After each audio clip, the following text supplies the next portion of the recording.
Welcome back, 7:42 now. It is Money Monday, and today we're talking taxes. The IRS has relaxed a rule that deals with retirement savings, and joining us this morning to talk more about it, as he does every Monday, is Certified Financial Planner Joe Bert. Always great to see you, Joe. Morning, Amy. How are you? Good to be here, thank you. All right, so is there some good news in store for us on this one? Yeah, back in the day, up to last week, if you didn't roll over your IRA distribution or money you took out of a 401k, you got taxed, and plus a 10% penalty. Now, that rule still applies. However, there are 11 exceptions or rules or things that you can use to avoid paying that extra tax or being penalized. What are some of those exceptions? You probably don't have all 11 memorized, but give us an idea. In fact, they're so big you can almost drive a truck through them. Wow. You were sick, your home was damaged, a family member was sick, the check got lost in the mail, the paperwork got messed up. I mean, it's pretty broad, and all you have to do is file a declaration with the IRS and tell them the reason, and you keep that, so it's almost self-reporting.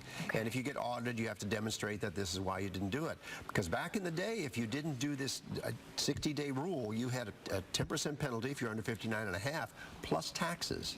Now that can be avoided if you're smart, but it doesn't apply retroactively. In other words, if you got bit in the past, you can't go back and say, well, you know, they changed the rules, I can do it now. It's effective last week and going forward.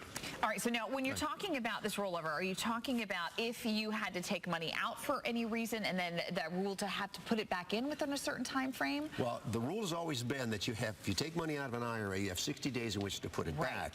You still have that 60-day rule still applies. However, in the past, people messed up the paperwork, the check got lost, they forgot to do it, put it in the wrong account. There's all kinds of reasons and excuses. Now they've created 11 different safe harbors, if you will, so people could use it. So it's a way to avoid that very, very expensive penalty. The best way to avoid that, Amy, is to do what we call a direct transfer. So it goes from custodian A to your new IRA or 401k, and you avoid taking possession of it. It's when they send you the check in your name that the 60-day clock starts. And this is where people oftentimes get in trouble. But the rules have really been relaxed. Like I said, you can drive a truck through them. It's so broad. I was sick. Do you have to have a doctor's note for that? Well, that's next.